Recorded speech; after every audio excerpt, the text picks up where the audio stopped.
Welcome back, everyone, to another episode of The Council. We have special guest today. We've got John-Paul Golightly joining us, UK National Champion. John-Paul, how are you? I'm very well, thank you. Yourselves? I'm good. We've also got current reigning world champion, Tom Malucci. Tom. What's going on? Good to see you. How have you been? You been okay for the past couple of weeks? Not seen you much? I've been good. I've been very good. Growing the beard? It's doing its thing. And I'm going to imagine, I'm calling it now, this is like the president. Once you're a president, you're always a president. We've got world champion Mick Cipra. How you doing, Mick? Good. Just finished up an Aikido seminar this weekend. People came in from Chicago. It was a lot of fun. Good. Nice. Do you have a big part to play in that? Do you like talk and present in that? Or would you just No, attend? no, I'm not. I'm just attending, taking ukemi for sensei. Okay. So, Good stuff. Fab. Well, it's great to have you back. I hope we all had a very enjoyable, merry Christmas. I know I did. A bit too merry, maybe. But yeah, it's good to be back in the new year. Talking some new Star Wars because a lot's happened over the Christmas break. So we'll kick straight off into the news section. We have the Store Championships are already underway. Not in the UK, but over in the US. You guys have already had some happen. An Ewok deck, I think, took a championship, which I'm glad it happened now and not at Worlds.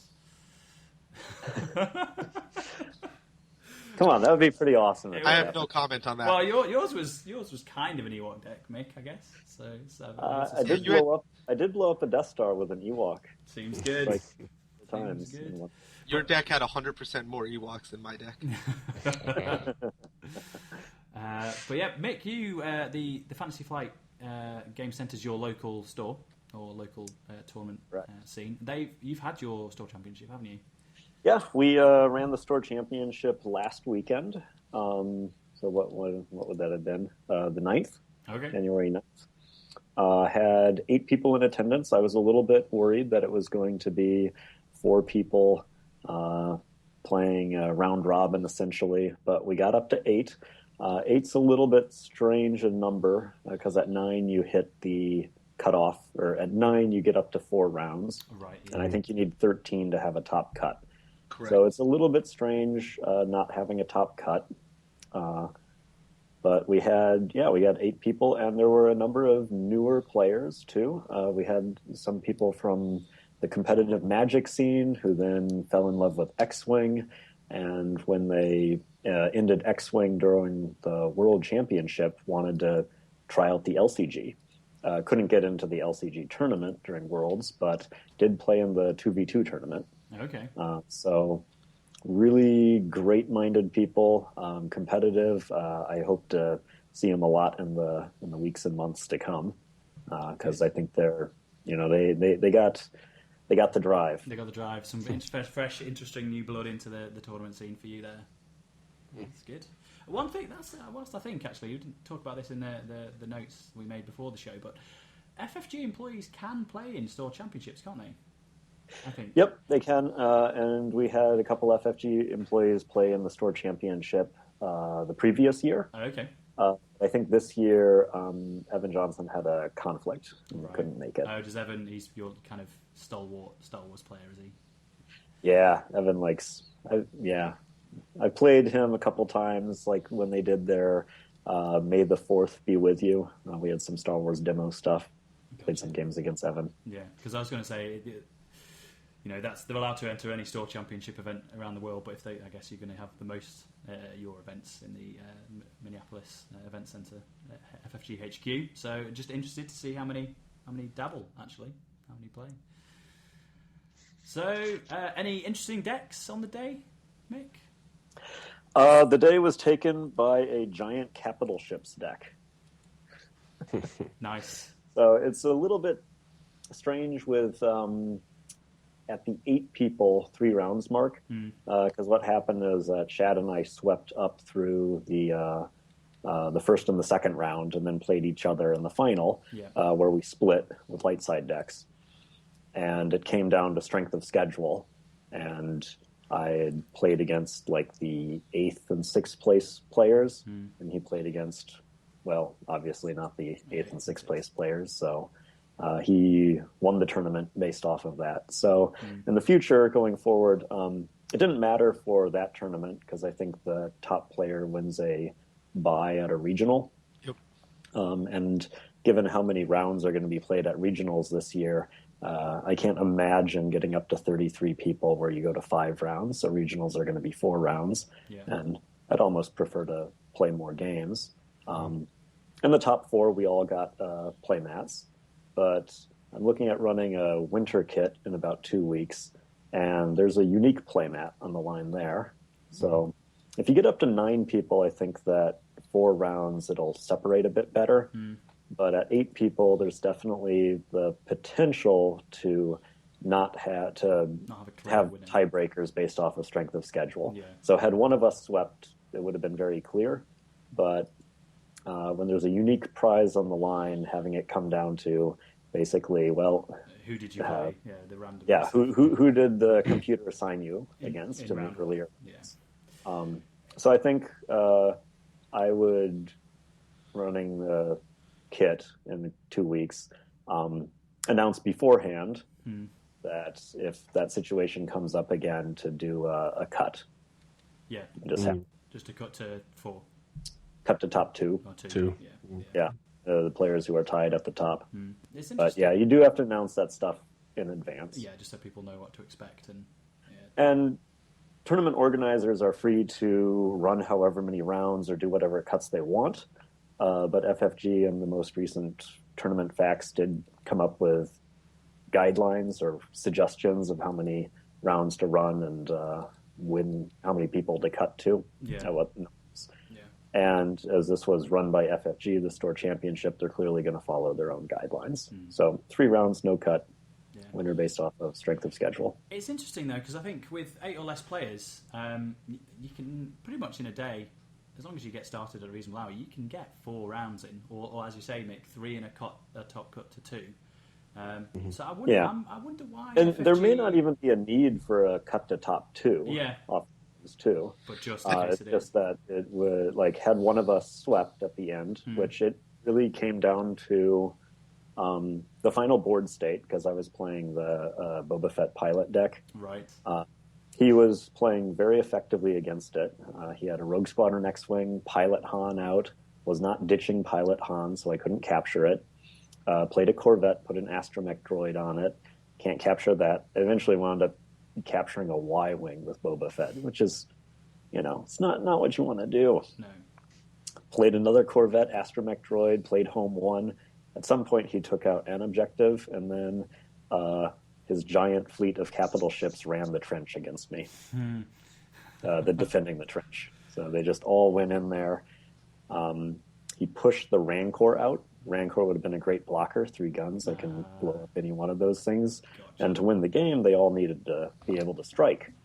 But I didn't have a Zizor on the board. I didn't have any tactics. I won the edge battle, but I couldn't kill his ships before they could do their bombs. Too much health, yeah. So had I had DS-61-3 in the deck, or in my hand... Hindsight, yeah. I could, it was a draw thing. Oh, okay, got you. The deck had potential answers, because I could have had DS-61-3. I have you now.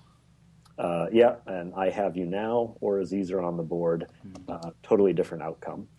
But yeah, evidently that capital ship deck was just rolling over people in the earlier rounds. Yeah, when it comes out swinging, it swings hard. But I think going back to my thought was actually for an 8 or fewer player regional, I wonder why FFG have set that to 3 rounds, because it's not as if setting it to 4 would massively extend the length of the event. I think the big thing we have to consider here is that FFG is trying to be consistent against all of their games and events, right? Okay. So with everything except for Netrunner and Star Wars, so Conquest, Thrones, all their minis games, you play 1 game per round, not 2, okay? So with 8 players, and you're playing 1 game per round, after 1 round you have 4 undefeated, after 2 rounds you have 2 undefeated, after 3 rounds you have 1 undefeated. 8 players, 3 rounds is a proper tournament structure for a one game per round game. Yeah. When you look at Netrunner and Star Wars, you kind of have to consider they function differently as a game. Playing 2 games per round really does change the dynamics of how that plays out.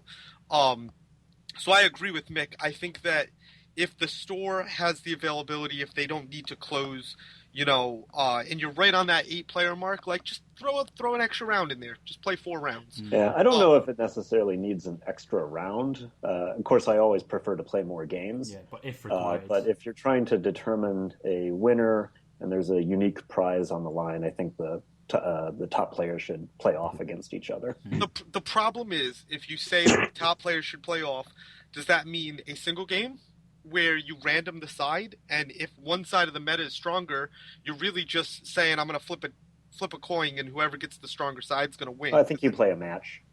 What happens if you split again? Because that's what would have happened. You and Shad were in first and second. You would have played again.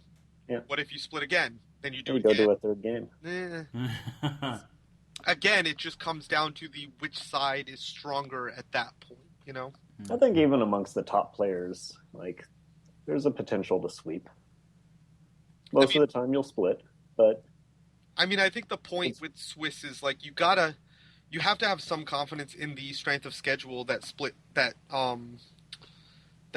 Swiss gives you, right? So, like, unfortunately, that is a problem with Swiss, that early, if you get matched up against somebody who doesn't win a lot of games, ends up being 8th, that's going to hurt you in the long run, right? Like, that's the same thing if you go to Worlds and there's 100 people. If I play somebody I don't know in the first round, I look at them and go, well, there goes my strength of schedule, right? Like, I don't want to play against any of you guys in the first round either, but I would know that my strength of schedule would be better in the long run. Yeah. Mm-hmm.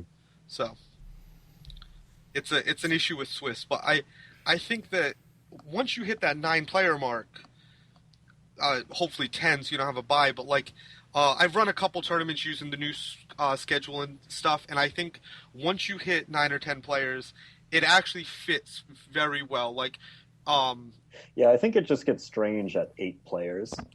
Specifically for Star Wars and Netrunner. For other games, it actually is perfect. Yeah. Okay, so I feel we had this a bit further down in the news section to talk about because it released slightly after our last council meeting, but we may as well talk about it now. The FAQ that released in late December, there was a piece in there about changing the restricted list. A couple of things came on and off, mostly off, which is good. But there was a change to the tournament structure. So how has Mick? How has that kind of impacted? How Swiss, how the top cut, the timings, and any of the rulings, has that made the tournament structure better in your eyes? Do you think? For the FAQ? I'm just not a fan of playing fewer games of Star Wars. Okay, sure. So, and it does get strange once you get to 8 players, where there's no cut to the top, and it's solely based off of strength of schedule, and with only a couple rounds into it, it's really just who did you randomly get matched up with in the earlier rounds. Right. Once you get past that, 4 rounds, it'll separate out a lot better, and once you get to 13, there'll be a cut.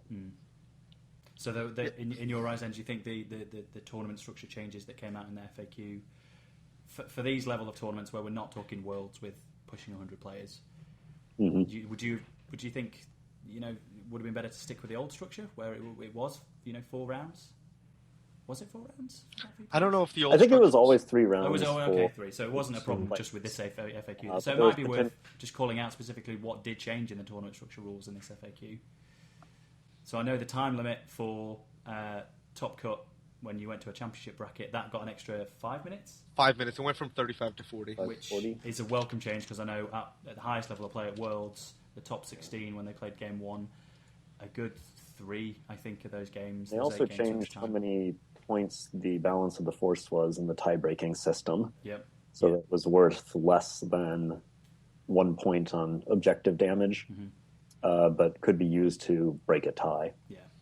Tom, do you want to speak to us why that change was made, and why holding the force being worth a few more points in the tie-break was an issue? Yeah, I didn't go to time in any of my games in the finals, but I know that specifically the existing finals tie-breaking rules just really benefited the light side way more than they did the dark side, because it's so easy for the light side to be able to strategically say, I'm going to put down some final attacks here just to get some damage, just enough that I know I have enough to meet or exceed the amount of damage that the dark side's going to have in the tie-breaking rules. Plus, then just take the force, right? Like if I have 1 or 2 units left over, it's a lot easier for the light side to take the force on their final turn. That I think is a pretty important rule change, but I think the big thing was getting that extra 5 minutes. Yes. That's gonna really allow a lot more games to finish completely, because you normally get 65 for a full round of 2 games, which means on average your game should be taking 32.5 minutes, so 35 should be enough. But some games do go long, which means you have to play other games faster. And also in a finals cup, people tend to overthink more of the decisions because it's a finals. So I think the 40 minutes specifically is really the big positive change. The positive change, yeah. I mean, just speaking from experience, I didn't make the cut, but I think 2 of my rounds in Swiss went to time. JP, I don't know how many. Did you ever go to time? I went just the once for me. Just one. But I think it's rare to not go to time throughout the course of an event. So it was a bit of a flag, at least to FFG, that someone saw and said, maybe we should look at that. And, yeah, and it's good that they have. I didn't have any rounds go to time, even in the prelims, but like I can tell. You lost them all pretty quickly. Was that? No, I just make sure that I play faster if my opponent's playing slow. Like, it's suboptimal, but like I can tell like I need to just make faster decisions. Yeah, and you had fast decks anyway as well, didn't you? My light side specifically. That's the other thing. I always take time into consideration when deck building. So I always try, whatever game I play, I always try to have one extremely fast deck. So that I know that time won't be like an issue. Like, that's why I always play fast advance in in Netrunner. Just because I want something that's gonna be able to finish a game in 15 minutes, which has happened. So, were there any other changes to the tournament structure before we delve into the restricted list pairings and other FAQ stuff? I mean, the changes are really just the round and the top cut. I'm looking. I don't see what the old levels used to be. I don't think there were that material changes really. So the cuts are very different from what they used to be, but actually I think they gave us less rounds too. I think we used to get 4 rounds from 9 to 16, and then at 17 to 32 we got 5 rounds. 17 was where it bumped up to 5 rounds. Yeah, so they basically give us less rounds now, but they give us earlier top cuts. Like, I don't think we got a top cut at 13 players. I think the top 4 didn't come in until 16 previously, right, or 17, and then top 8 didn't come in until like 33, and now it comes in at 25. So the top cuts are larger and with less players basically.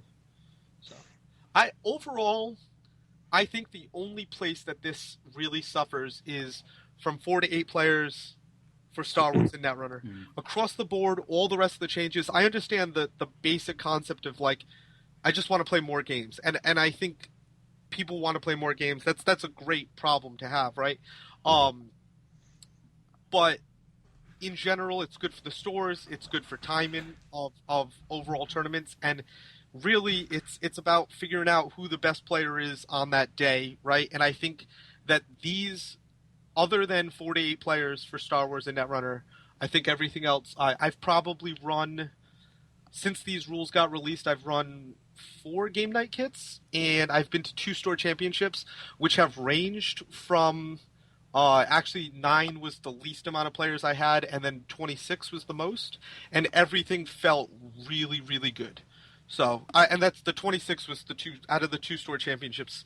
There was a 22 and a 26. They were both for Netrunner, but the top 8 and the top 4 cut for both of those events, like, it felt good. Yeah. Out of 22 people playing 4 rounds and then having 4 people go to the cut, like,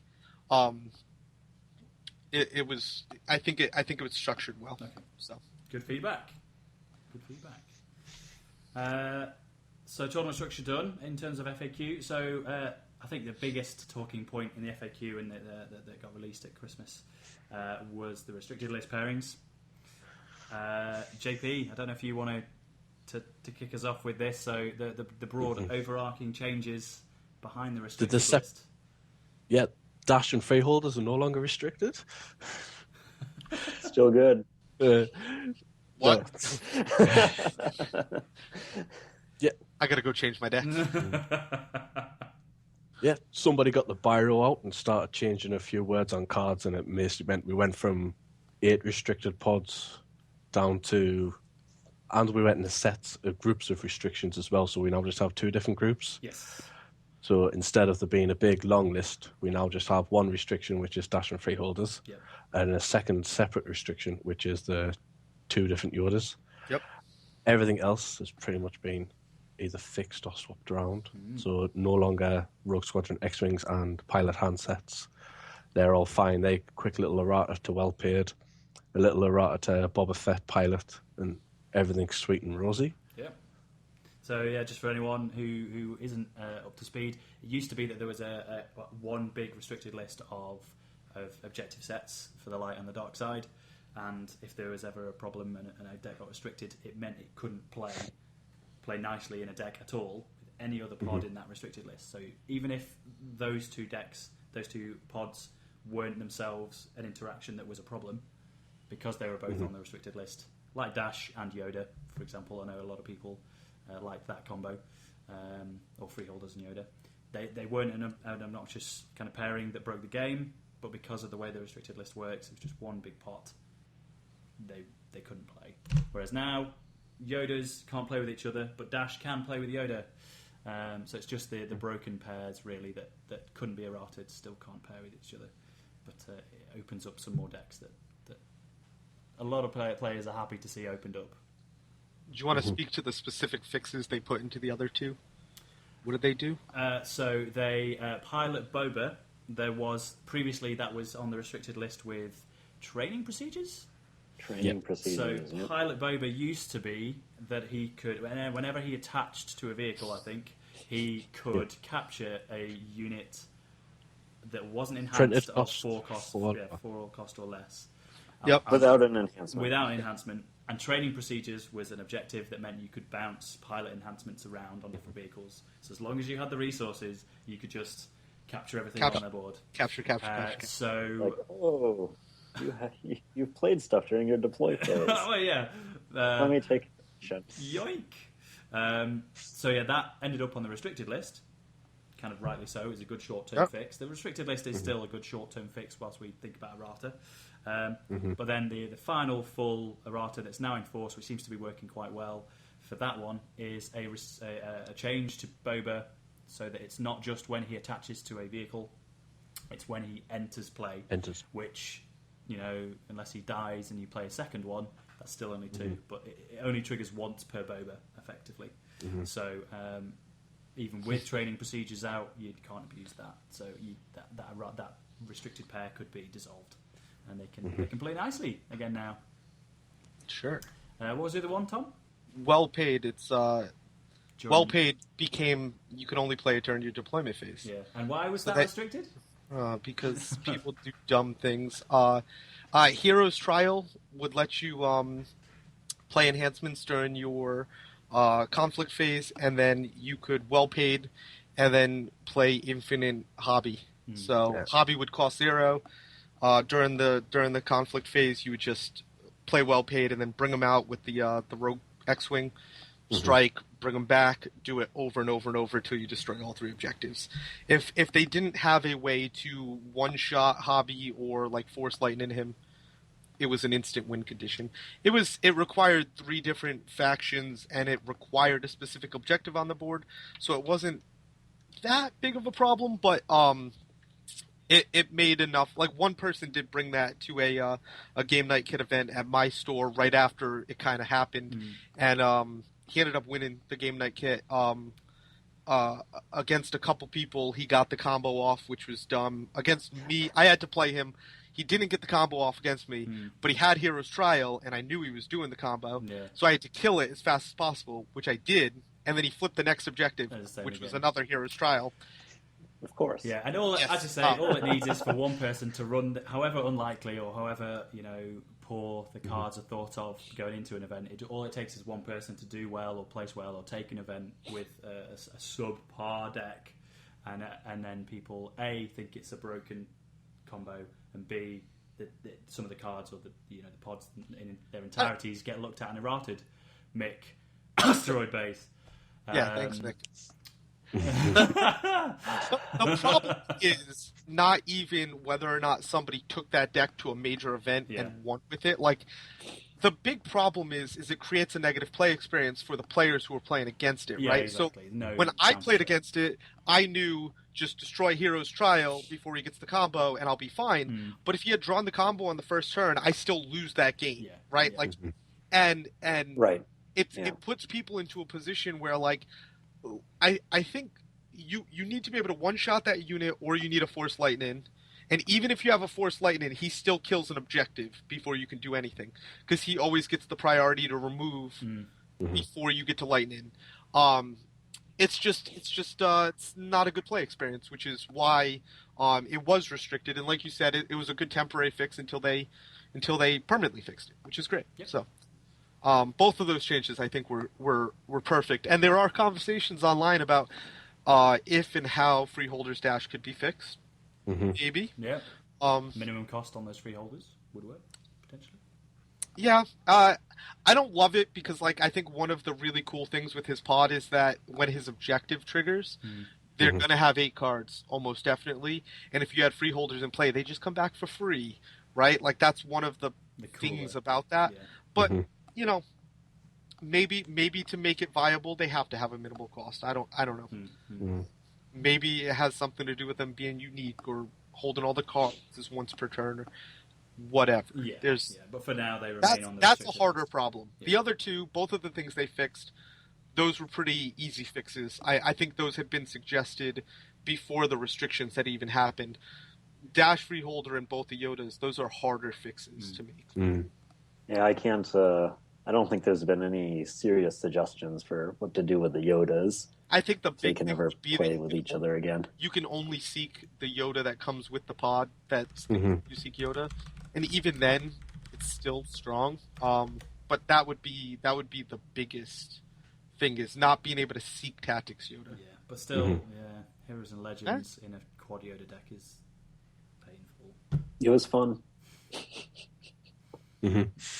I played it too. Yeah, everyone played it. Everyone played it. It's good. Good times. It was the 2015 regional season. Yeah, that's the reason I have a cabinet. That's the only. Well, thank you, Quadioda.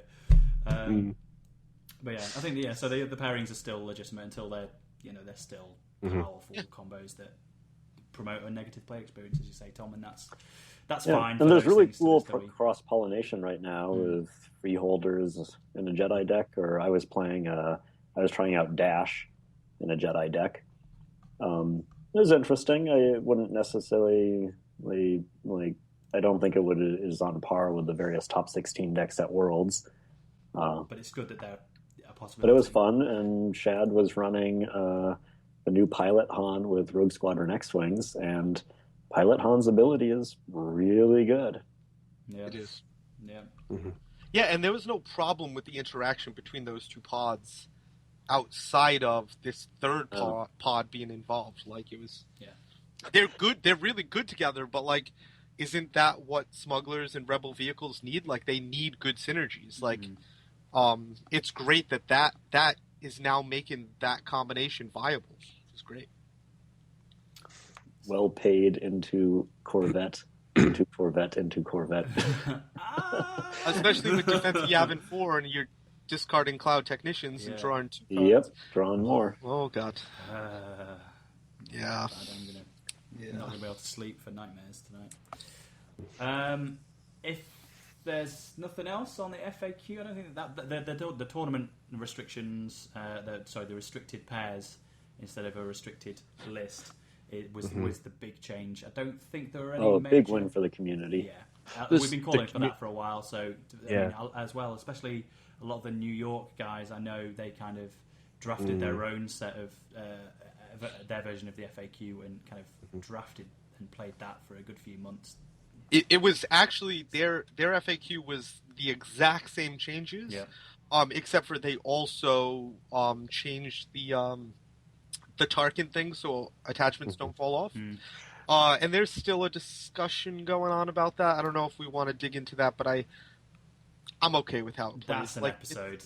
That's an episode. Tarkin is an episode. I get it. I think everybody has strong opinions about that. Yeah, and Flip did just write an article about that too. So go check it out. If anybody's interested in the Tarkin enhancement stuff, well, there you go. Exactly. It was an episode, and Flip's kind of done it for us in his article. So I'll link it down below. Go check out Flip the Force article on. Is it just Tarkin or the Empire in general? Specifically Tarkin's interactions. Yeah, yeah. Very good article. Good. I've not read it yet, so I will do the same shortly after this video. But go check it out. So last little bits on rulings. You guys, I didn't know this until about 20 minutes ago when Mick and Tom brought it up. There's been a recent... It's still kind of ongoing whilst we get a full official printed FAQ with all the kind of final answer on it. We've got a best guess as to how this is going to turn out, but there's been a recent ruling on just basically damage assignment, it sounds like, guys. So, Mick, I don't know if you want to take this. Tom's done enough talking. So to get started, I read the various rules sections in Card Game DB, and usually those are pretty straightforward. Sometimes I have to go there for various kind of exciting things. A couple of weeks ago, there was the results of what exactly is an effect. Because I was playing a game over Skype. So thank you, Tom, for helping build the Skype community, because I've been able to get in tons of games recently. Link in the description. But I was playing somebody, and rather experimental builds, and he's going in for lethal, and I'm trying to keep him off lethal with Imperial Fist, right? So I play Imperial Fist. He's running the Crix pod. He has an adaptive strategy. And the question is, can he play adaptive strategy to fling back the damage that I flung away from the objective using Imperial Fist?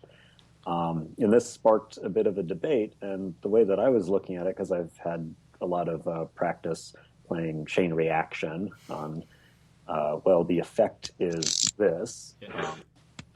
And the way that it was eventually ruled is that for Imperial Fist, the requirement of needing a unique Navy unit is a condition, and the effect itself is the flinging of the damage. Yeah. So adaptive strategy says that you copy the effect of a fate card. So in that instance, he can ping the damage back. Or when a fate card resolves, you copy its effect. Yeah. So you can't just adaptive strategy like an I have you now that doesn't go off because he didn't win an edge battle. But yeah, so he was, without having a unique Navy unit on the board, because I had played and triggered Imperial Fist, he was able to copy that effect. So this brings us to the more recent very interesting ruling.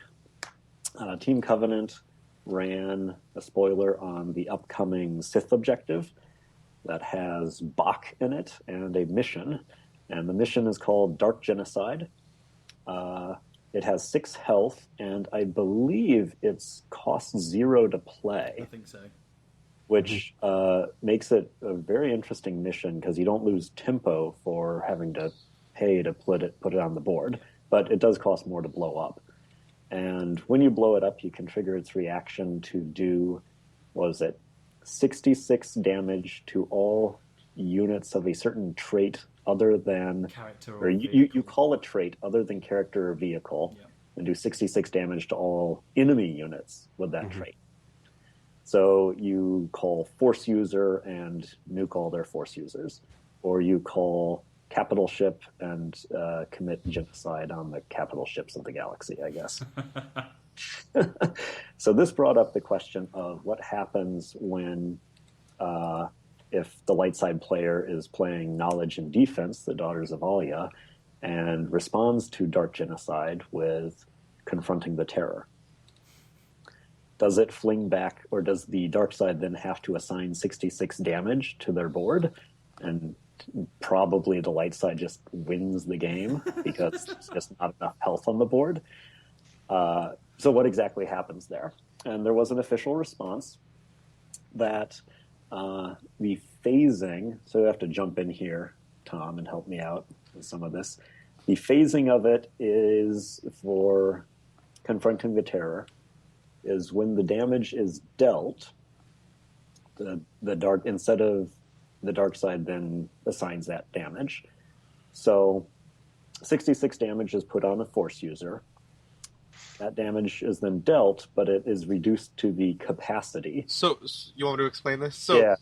So there's two different phases in how damage is first assigned to a unit, and then it's dealt to a unit. So what would happen is 66 damage would be assigned to the unit, and at that point is when triggers like protection, the protect keyword happen, right? So like if when damage is assigned before it's dealt, you can use protect to move it around.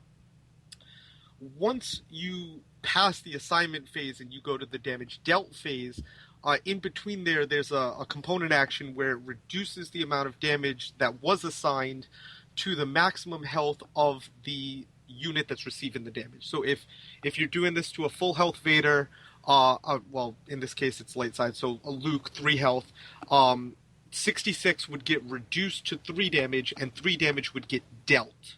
So since the trigger for this card is when damage would be dealt to a light side unit, you can reflect or prevent it and require the dark side to then deal that amount of damage to their units or objectives.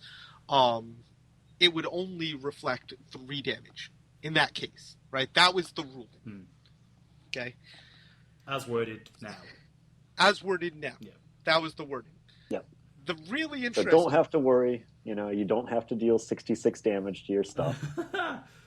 The really interesting thing about this is it brought up a different conversation. Mick, do you want to go into this, or do you want me to explain this? Yeah, go ahead, Tom. Okay, so after this question was asked and answered, and everybody accepted the answer, somebody went back and read some of their other cards, which included Lightsaber Deflection and the Survivors. So both of those cards say when a friendly unit would be dealt damage, not is dealt damage, you can prevent the damage or what. No. I'm sorry. Those cards when they are dealt damage. Yeah. Is dealt. Those cards do say when they are dealt damage. Because of the window of how they're worded, they should react at the same point that Confronting the Terror reacts. So what would happen is your unit takes 66 damage. It's assigned 66 damage. Then it's reduced to 3. It's then dealt 3 damage. And then you could trigger the Survivors or a Lightsaber Deflection to prevent one of the damage, essentially keeping your units alive. And this actually means it is called the Survivors. Correct. But this actually means that if your unit, say you had a Luke out and he only had 1 health, if somebody dealt him 1 damage, if you assign 100 damage, he'll be 100. Even if he only has 1 health left, you could assign as like he takes 3 damage at once. Survivors would only need to prevent the last damage because of where the trigger and effect happens, basically. So this has not been officially added to the fact yet, but there was a response from I don't know if the response came directly from Eric, but there was a response that said that both of those cards, the Survivors and Lightsaber Deflection, are going to be errated to say would be dealt damage, which means they would happen during the assignment of damage, not the dealing of damage. And the really important thing here is the change to the phrasing would be dealt damage is exactly how everybody's been playing the card. Yeah. Correct. So everybody's been playing the card correctly so far. Correctly. It's just that this is kind of something that this is just is left over, making it legally and the binding. phrasing wasn't quite established for when these timings would happen. Yeah. But it won't change at all how games should play out. Yeah, so the whole concept of damage assignment versus damage being dealt, that concept didn't even exist when lightsaber deflection was designed, right? Like that card was for these more intricate, detailed rules of how damage works was added to the game much later. So yeah. Doesn't Xi'an training says something about wood?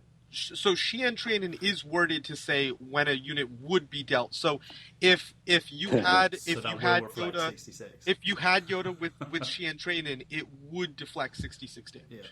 Correct. So just to clarify then, what will happen? What if this change is the final version of the change that gets printed in the FAQ? In this example, you have a Luke who's about to so you'd get assigned 66 damage with Dark Genocide. You could, if you want, use survivors to reduce that to try and assign 65. You could lightsaber deflect it to be 64, but then Yoda will still be assigned 64 damage, which will then convert to 3 and he'll die. Correct. Right. Correct. So the official response right now is that you should continue to play lightsaber deflection and survivors as it has always been played previously. So even though these rulings just happened, and the ruling on the Confronting the Terror would have changed the way those other two cards play, it's officially been stated that they should continue to be played the same way and that they will be included in the next fact. So that should not affect anybody's store championship season or anything. They should still be played as such. So I'm very happy that this got sorted out, and the cards will continue to play as players have always played them. I'm just a little bit sad that I really wanted Confronting the Terror to also receive this would-be dealt damage. I'm a bit, I agree with you, Mick, because I think if someone makes you confront the terror that you've just committed genocide, that doesn't feel like 2 or 3 damage to me. That feels like I need to deal with 66. If it opens up the possibility for people to actually play Confronting the Terror at a tournament for that niche matchup where you're against a Dark Genocide deck, I'd love that. And Dark Side has options. They don't have to trigger it. They can look to see if you have 3 resources. They can play custom trade. But if they get a little bit too confident and just go in for that Genocide, you can be like, no. Assign 66 damage. You lose now. Yeah, I don't know about all that. Okay, well, I think that's FAQ. And it would have been fun. Kind of the Card Game DB rules debates out of the way, I think. That's pretty much everything we wanted to talk about there. So, moving on. JP, I know you had a quick thing you wanted to talk around the same vein as Store Championships. FFG, in recent news, has opened up for stores to apply for regionals kits. And everyone's going to obviously recommend you go to your local store if they're not already on with getting an application in. Please prompt them to do so. Otherwise, your store might not have a regional when you want it to. But JP, you brought something to our attention that I think it's worth having a chat about. So I don't know if you want to kick off. A number of stores obviously.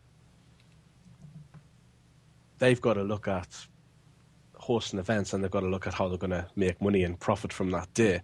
And a lot of stores seem to be coming to the conclusion that if all these regionals are all the same, I'm going to pick the regional that's going to pretty much guarantee me the highest attendance. So I'm going to say I want X-Wing so I can make a grand for that day.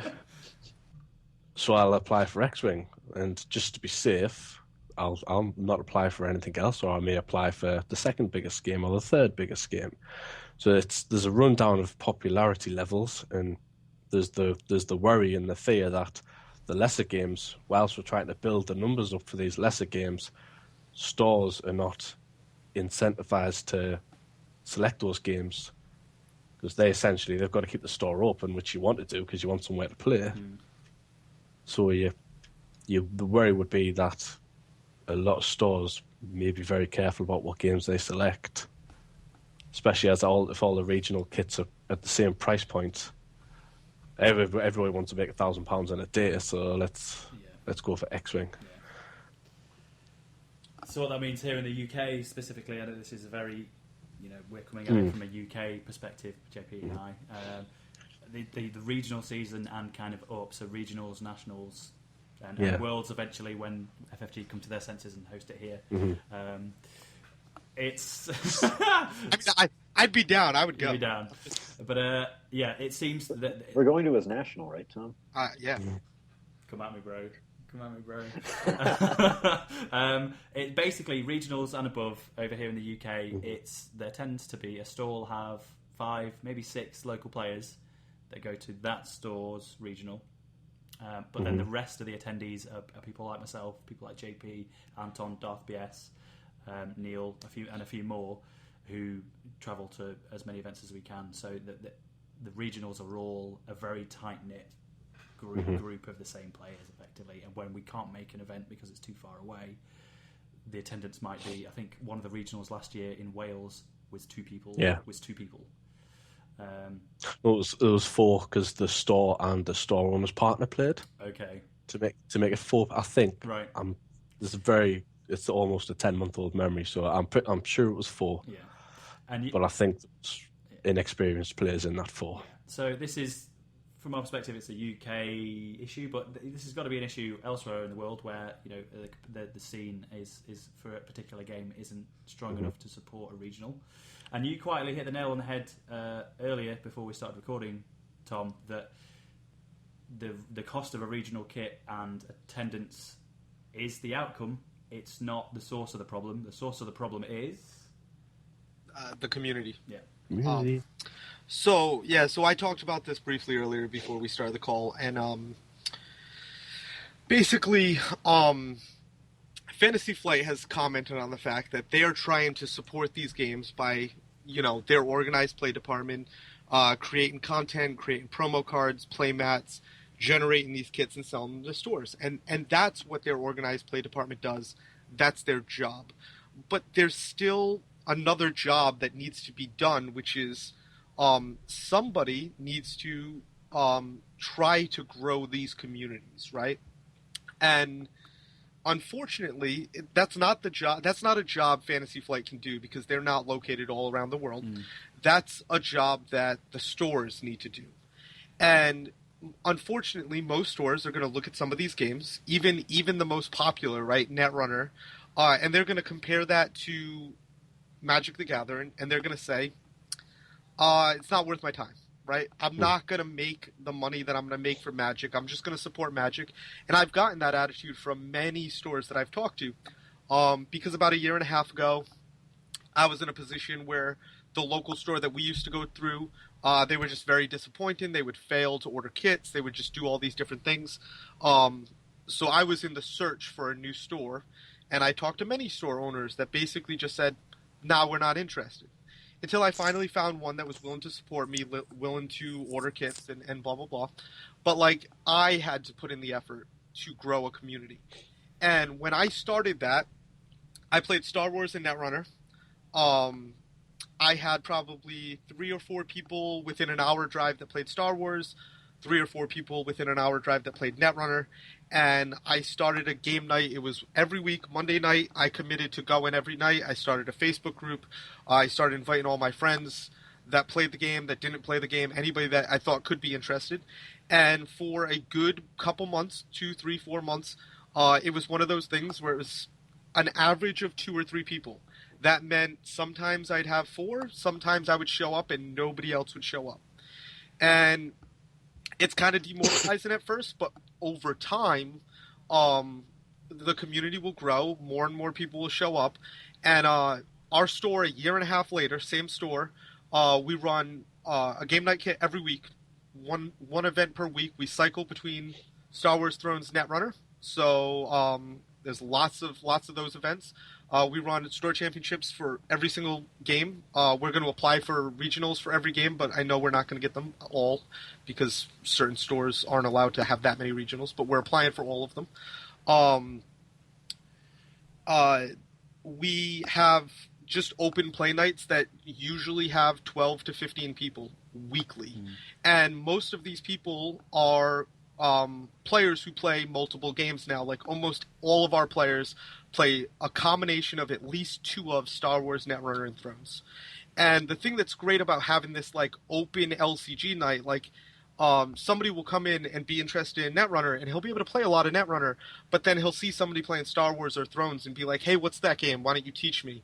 And at least in my local community, everybody's great. Everybody's willing to teach and share their cards and get new players involved. And we had a Thrones tournament the other day. We had 9 people playing, and I had 3 different people show up, first timers. I've never seen them before, that were looking to learn Netrunner and Star Wars. And I was going to drop from the tournament so that I could go and teach them. But because we had 9, we had somebody on a bye every round, and the person that was on the bye was like, "No, I'll just sit with them. I'll teach them. I'll play with them." So like, nobody had to drop. We all kept playing. But the long and the short of this whole thing is, it's on the players and the stores to do the work to build the communities, and without that work.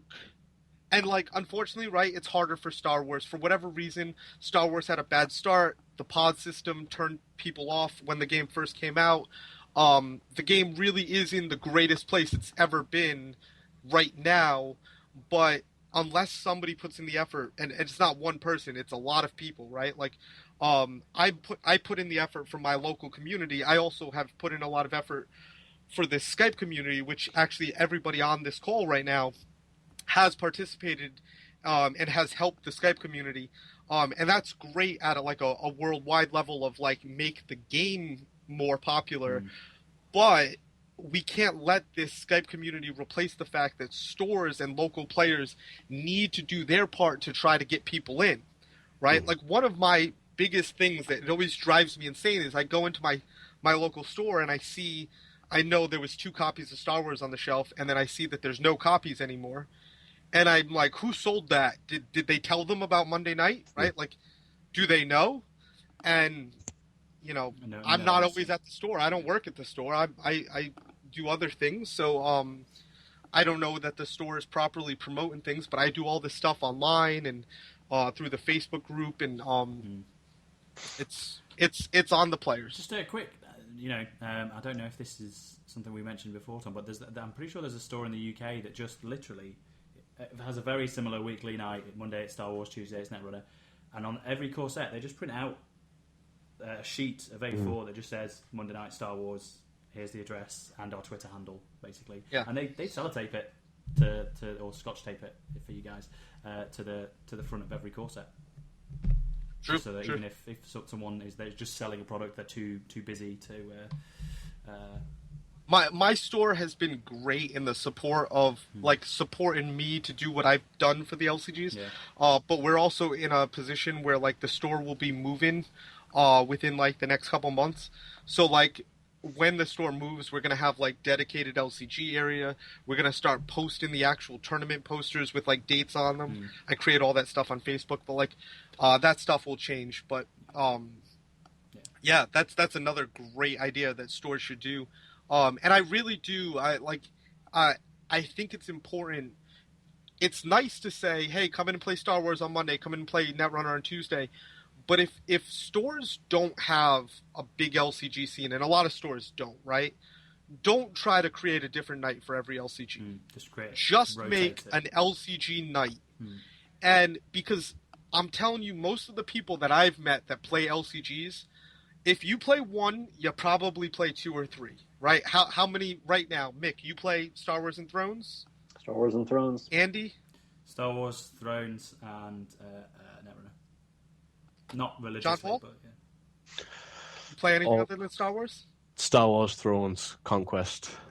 Okay, so right there, when you play one of these games, you're going to probably play more than one of the games, right? So,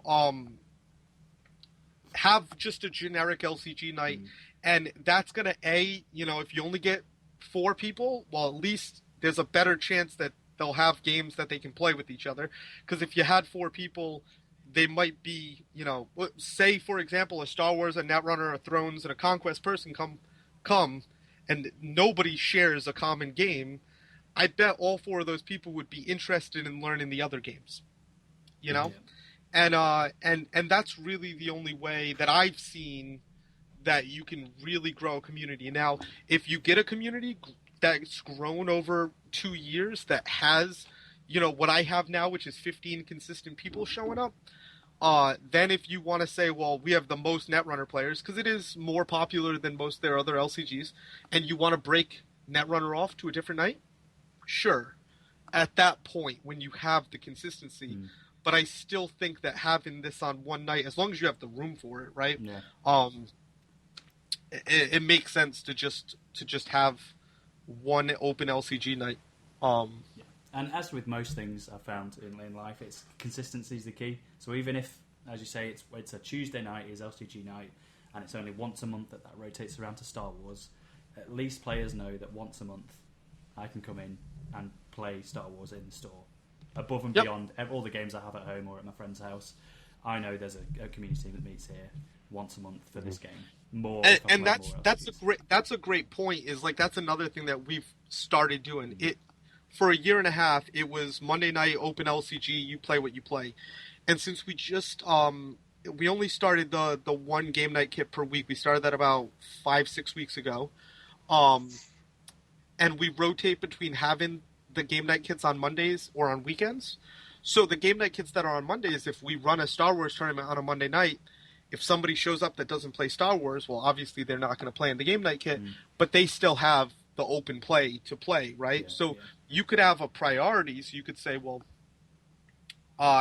Tuesday night is LCG night. First Tuesday is Star Wars. Second Tuesday Netrunner. Third Tuesday Thrones. But really, if you show up on the third Tuesday and you don't play Thrones, maybe you'll want to learn it. Maybe somebody will want to play your game. Yeah.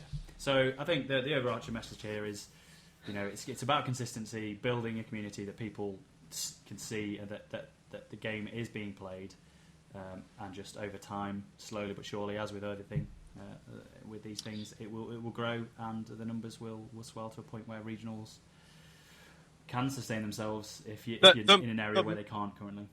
Yeah, the main thing is it's on the players in the stores. It's not on FFG because it's not something they can do. No. And I guess if you are a bunch of players, there's 2 or 3 of you in a store, and it's only ever you guys that ever play each other, or you're a store owner and you're looking to grow a specific community. I mean, we're obviously passionate mostly about Star Wars, but you've seen we all play a couple of different LCGs, and I'm sure we all play some of the miniatures games maybe as well, or have played it. If you are struggling, if you're a store owner or a couple of guys in a meta, drop any one of us a message on Twitter. Our handles are below. Myself and JP are based in the UK. Tom and Mick are over in the US, so they're probably better to speak to there. But drop any of us a note on Twitter, and we'll happily give you some suggestions over and above what we've talked about here as to how you go about doing that. But I think the main message is just keep playing, but just make it kind of visible and consistent that people can latch onto. This is also a great time for Star Wars too. To get new people into the game. It may not take as much as it would have even 3-4 months ago. Yeah, it will be. Why don't we just briefly mention one of the things that could be instrumental in getting new players? Yeah, I mean, right? One thing that FFG could do. Maybe they've already done it for one of their games. Andy, what is it? I think a good idea would be if basically what Mick's just suggested for these 2 people that he's got at his workplace. Build them a deck. Why not make it a World Champions deck? Because that's a pretty good deck, you'd think. Some of these World Champions, I think the first 2 at least were competent players. The third one, not so sure. But you'd like to think their decks were pretty good. So, sometimes it takes the whole collection to build a deck. Why don't FFG just release a blister pack that is a World Champions deck? And even better, why not make that art super sexy, full bleed, custom artwork for that champion deck? But they've done that for Netrunner, haven't they, Tom? They did. They weren't custom artworks. They were just extended artworks. Okay. They were full bleed extended. Still super sexy though. Still super sexy. Yeah, keeping it sexy. Still should definitely be made with my decks because that would be awesome. I would buy Mick's too. Just saying, I'd buy them. But we've got Dennis as well. Dennis is. I'd buy yours. I'd buy what mine. What I'd buy Dennis play? He played Sleuth and Sith. Sleuth and Sith. Yeah. I mean, I need more play sets of Palpatine and Vader. I don't know if I need Vader. Is if you just make them do the extended arts like the Netrunner ones, I would say that most of the community would buy them just because of the artwork. Yeah. But not even considering the extended art piece, those things would be a great tool to get new players involved. Yeah. Great tool.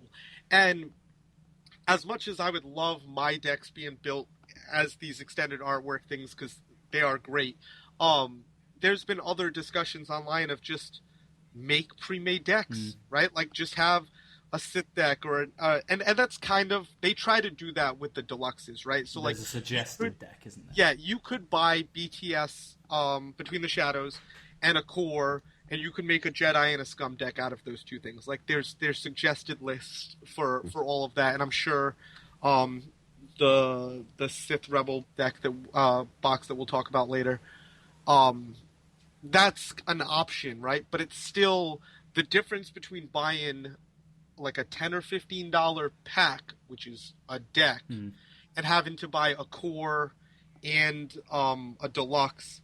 It's still and the deluxes are here. You want Jedi Scum? Well, what if I want Jedi and Sith? Right? There's no deluxe that gives me that. I think these are great options, especially for getting new players. So it's like it's one of those things. Like I'm kind of frustrated that Netrunner got it because Netrunner's their biggest game, which is why they got it, right? But like Netrunner's the game that needs it the least. Like, do they really? I mean, sure, I want new players for every game, right? These are all great games. If any of the communities grow, I feel like it helps all of the communities. But if they end up just doing that for Netrunner, it's gonna feel really, really like wrong. They're not seeing the benefit that it could do for the community of their other games. Yeah, I think it would be top sellers, new players, getting people into it, or even like a person like me, I would love to have additional play sets of some competitive staples. Yeah, for sure. It's the advantages are clear, whether it's as you say for newbies or for pro players who just want more sets of good pods. But FFG have got a pretty good history, especially recently, of whether it's the restricted list becoming a pairs thing, which the community kind of pushed for and gave some feedback for probably the best part of a year. And the New York guys were creating their version of the FAQ and running with that, which seems to have been adopted by FFG and probably, hats off to you, played a big role in the latest FAQ. So FFG are listening. So hopefully... my worry is that the licensing has something to do with it. But it's all pre-licensed artwork. They've already got the license for all the artwork. So if you do extended versions of existing artwork, there shouldn't be any licensing issues. You're reprinting all the same cards. Yeah. I feel like if they don't do it, it's going to come down to being a licensing issue, but I hope that that's not the case. Yeah. Well, everyone hopefully listening and watching this show, you're pretty much you're FFG kind of Star Wars fans. Hop on Twitter, drop them a note at FFG and FFGOP, and just say, hey, this thing you do for Netrunner, can you do it for Star Wars too? Make Tom happy. Make Tom and Mick happy boys. Get their world's decks out there. Especially my decks. My decks were way better than Mick's decks. Your decks still function as they did during the tournament. That's the other thing that's crazy about this, right? Is the Netrunner decks. I don't know I don't know how much you guys follow Netrunner. My community is very big on Netrunner, so like I follow it. The runner deck for Netrunner is still legal, but one of the most important cards got changed to be unique. So the deck does not function as well as it did before. It's still legal, though.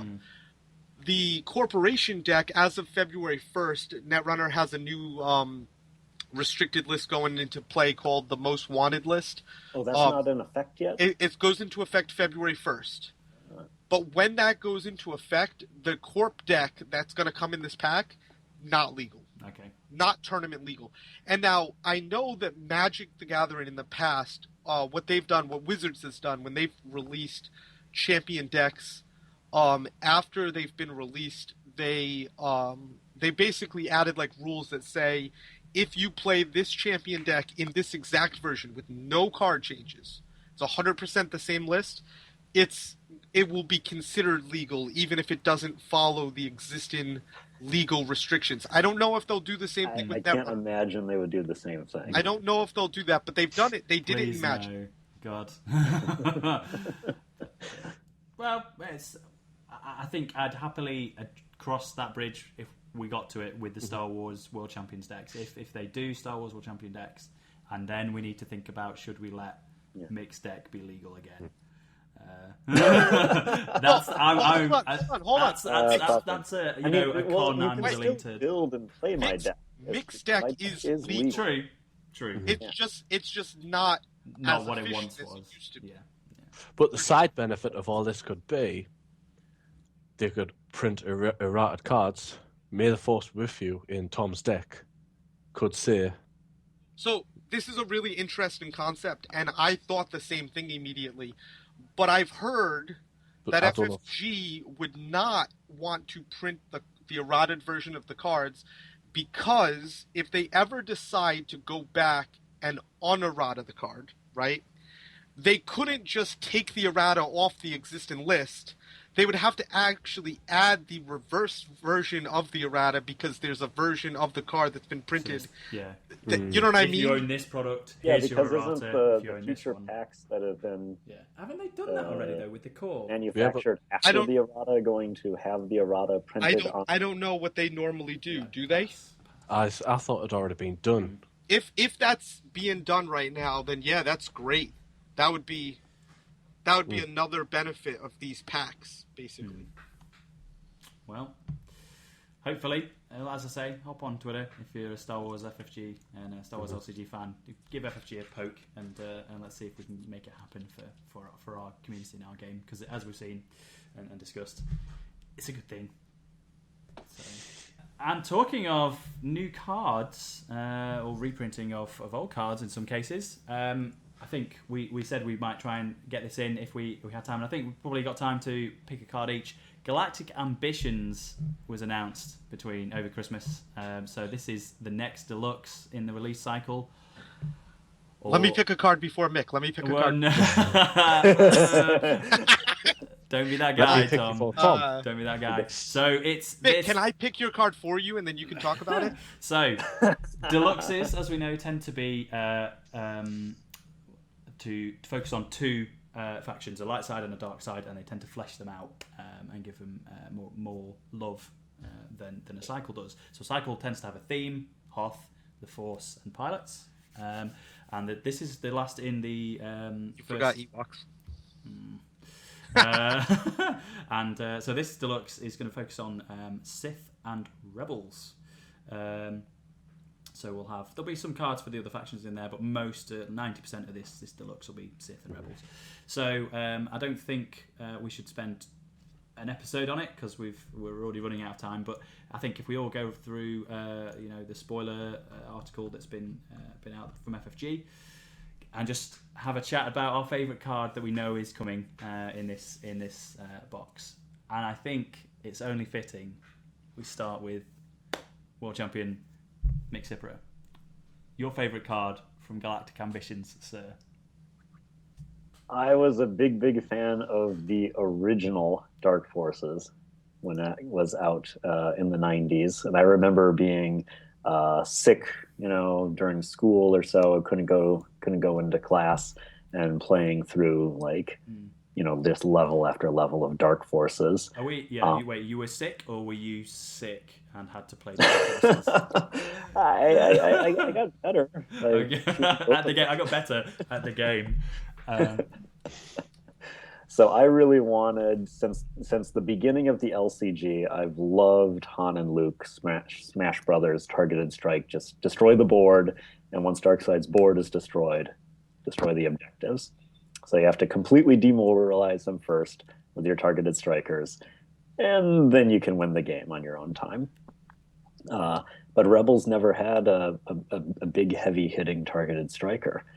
So I wanted to... My card is the Rebel Kyle Katarn, who is a 3-health targeted striker for Rebels. He's the original Dark Forces Kyle Katarn. This is before he became a Jedi, and he shoots stuff. So and he'll be a lot of fun. Just to clarify here, so this is Mick's favourite card from Galactic Ambitions, but when he says my card, just elaborate, Mick. What just for people watching, what does that mean?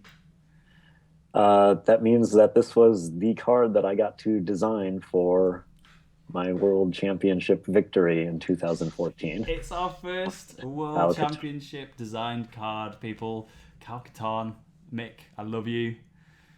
Kyle, more Kyles in my life is a good thing. So thank you. I'm very much in the same kind of... And I think a lot of people who like the LCG, we're all of a similar age. We've all got a similar background. Most of us have played these games and love Kyle and the story behind him. So thank you for bringing him into our lives again. Specifically, I sometimes have issues when characters are reprinted because it's like, you know, the new Chewbacca, the Shieldin' Chewbacca. If that was any other Wookiee, right? Like it would play way better with core Chewbacca and all this stuff. But I love when mains come out for a different faction, right? So like having a Jedi Kyle, if you had made a new Jedi Kyle, it would have been less exciting to me. But this is exciting, Absolutely. right? Like this is probably not going to be played. It could be played with Jedi Kyle, but it's probably not. It's probably going to make some crazy Rebel character decks real viable. It also just lets you cross-pollinate more, and you can build Jedi Rebels targeted strikers, Rebel Smuggler targeted strikers. Yeah, it's great. Love it. Has he got less icons? Just out of now that I look at the artwork. Yeah. Has he got less icons? He does have a black bomb. Force pips. Yes, he does have he's fewer got two force instead of pips three. because he's not a not force trained user as a Jedi yet. He only has the trait Force sensitive. Just So you can give him a lightsaber. Ooh. Yeah, you can still give him a lightsaber. Yeah, Give him a lightsaber. good stuff. And he has target to strike. And that artwork, now that I'm looking at it, I'll bring it up in the center of the screen there. But awesome. Oh my god! Yeah, he's busy Yeah. Are you going to get a playmat with that on it? running around and shooting some stuff. Did you have any, as well as the direction you wanted that card? We'll spend a bit more on Mick's choice here of his card because obviously it's his card. Did you, in the same way as you wanted Kyle to be Rebel, you wanted him to have targeted strike and these other Funko abilities, did you have that same kind of, and I don't know if you might have to just say no comment here, Mick, but did you have the same input into the artwork that went on the card as the rules? Because if you did, again, I love you. Honestly, I don't remember. Okay. I don't think that I did, but the image with the design team, because Eric Nolman also loves Dark Forces, and I think I mentioned original Dark Forces Kyle Katarn, and he knew exactly what bad boy I was like. So you're like, yep, same page. So, yeah. So again, as well, Eric, if you... And he comes in Mon Mothma's set. He because does. Mon Mothma was the one who has given him his mission briefings. It's a good pairing. It's a good pod. Did we know that? Hmm? Oh yeah, we do. Never mind. We're good. I did. No. Mon Mothma was she was in the picture card fan. where her objective set was covered. The whole objective's been spoiled. Yeah. I see it. Yeah. So again, Eric and Mick, thanks for designing a great card. I can't wait to put him on the table and wreck some face. I'm looking forward to Tom's Wookiee pod. Yeah. So there you go, ladies and gentlemen. You heard it here first. Kyle Katarn, Mick Cipra's World Champion card. Awesome. Awesome stuff indeed. We'll go clockwise around the table. JP, you're up next. Whether it's just the artwork on the card, because I think I speak for us all, the artwork in Galactic Ambitions looks like it is phenomenal. So FFG, keep it up. So whether it's artwork, JP, whether it's just a character that you like to see in the game, or whether it's some badass rules that you think is going to break some face, what is your favourite card of Galactic Ambitions, sir? The one that jumped out to me from the preview article was that Vader's Meditation Chamber. Okay. Reduce the cost. It's a 1/1 Sith resource, which is awesome. But then you reduce the cost of it by 1 if you control a Force user or a Force sensitive unit. So essentially, it's free. Yeah. If you've got you can get Mara Jade out, get this for free, then pay for Mara Jade's lightsaber on turn 1. It's crazy stuff like that. It's pretty good. It's a good card. Very nice. Good card. And just the fact that it's a 1/1 and it's actually Sith. Yeah. Even 1/1 Sith affiliated. Even that. Yeah. It's like when we went bonkers for the Smugglers one. This is the Sith one. It's just beautiful being a 1/1 affiliation. It's good art again. Stunning artwork. It's that maw. Meditation chamber. Pretty fearsome. Good choice, JP. This is always going to be your box set, really, isn't it? You're a Sith. Yeah. You love the Sith. Darth Vader. Good man. You'd like this playmat that I have. You're such a troll. I've got one with Dave. Man. Are we allowed to talk about the movie, or is it still a spoiler-free zone? Because I'm like Kylo Ren. I'm going to finish when he started. No, we don't. Going to get a mask for no reason. I'll not say anything else. Okay. Don't worry, it's not a spoiler-free zone. We did it last episode, so we were all good. We're free and clear. Tom. Oh God. Your card. All of them. All of them. Can I just say set 219? That won't mean much to me off the top of the head. It's the new Palpatine set. Oh, okay. Oh my God! Like Palpatine. Somebody, when this got released, my friend sent me a message and he was like, "How many icons is too many icons?" Apparently 6, because there's no room for more. This Palpatine is a beast. His reaction is ridiculous. We knew whenever we were going to get another Palpatine, it was going to have to be really, really good if it was going to be able to compete with the existing Palpatine. It had to be amazing, because that is probably still the best pod in the entire game.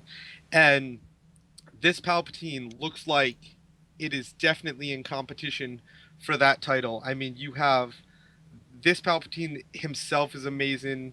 His event's amazing. His chud's amazing. It's all. I picked more than one card. I picked a pod, but it's all amazing. Yeah. And that was I imagine that must have been a really tough thing for them to try to do going into Galactic Ambitions, of how do you create a Palpatine pod that people will play, because the first one set the bar so high, while at the same time not creating just this ridiculously overpowered pod that would go automatically into every deck, but to have a really powerful alternate choice for Palpatine that provides players a choice. You can run both of them. I think it'll play well, or some decks may just want one over the other. Force Lightning will still be really good. A Sith Event Reducer Web will be really good. This new one doesn't have the Royal Guard Protector. It'll have like the Dark Side Wolfman. And I've been playing a lot with IG-88, both Iggy B and Iggy Prime. And I've been just wanting to get another good set with Echoes of the Force in there to help turn those droids back on. And this Palpatine, so it'll be weird, because this Palpatine, you can commit their units to try to then nuke them with Force manipulation. Or if you run it with Iggy Prime, you can uncommit their units to turn on your droids. I think that'll add a lot of flexibility. There'll be a really cool dark side Force manipulation deck. Yeah. Yep. The pod is really good. Really good. I think they may have created something that becomes an auto ad. We will see. Oh man, Sith doing Sith things. Tom Malucci, 2015. My card, I think, I'm going to go with. It's not Sith and it's not Rebel. I like these kind of things where in a Sith and Rebel box, they're still clearly showing love to the other factions that they release. And I'm liking playing Imperial at the moment. So when I saw Entrenched Defense objective come out, I thought two things. As a light side player, I thought, oh my god, Navy did not need that. But then as a dark side player, loving Navy right now, that's a beautiful thing. It's so good. Yeah, I'm that kind of player. In Magic the Gathering, I like playing blue. I like no, you can't do that. No, you're not going to do that. So having the Secrets of Yavin effectively for the Imperial Navy. It's only limit 1, so thank God. But it's the usual. It is Secrets of Yavin 4 for Navy. 6 health. Redirect an engagement to this. So then Navy will be able to say, pay 2. Pay 2, yeah. If you do, then oh, yes. no, let's redirect that one. Yeah, let's come here instead. So yeah, there's even more ways for Navy to just play How many the times now game. Are you going to get volleyed? All the time. This is a tennis match now. That secret objective fate card will be more. That stock just went up. At least there are. Yeah, there's more ways around it now, especially as light side with things like the mission fate cards to redirect the engaged objective. Han can do it as well, and the land speeder. Just dirty secrets it. Yeah. So there's a few more ways around it, but it's a tool that in a Sith and Rebel box, it's nice to see Navy not being forgotten. So hopefully they do the same with the other factions. If this was in the Navy box that we had just gotten, I think it would have been considered extremely broken because of the lack of options of redirecting. Yeah. But now, and especially moving forward into the Endor cycle, where we're probably going to see a lot more secret objective. Yeah. At least some more secret objective. And that's a good way of expanding the game, and the mechanics of it is, here's another tool that the light side can use, but here's another problem that the dark side are going to put in your way that you need to overcome. Yep. Love it. I also love the fact that in that pod, I'm assuming there's only going to be one Navy pod, and that they didn't put goal and defense platforms into a Sith pod. I'm assuming they come in the same one. Goal and defense platform has got to be a monster blocker, please, Lord. Yes. I mean, it is a defense platform. Yeah, it's basically, hopefully, as a Rebel Coruscant defense fleet would be a Navy Coruscant defense fleet. If you make it that, I'll be happy. So. 5 guns, but this time they're black. Oh God. Yeah. I mean, it costs 5 health. I mean, it costs 5. It's got to do something. Yeah. It's got at least one black gun. We can see. So. Yeah, I imagine it'll be like the Navy version of the Coruscant Defense Fleet. Yeah. So. The second icon's black as well.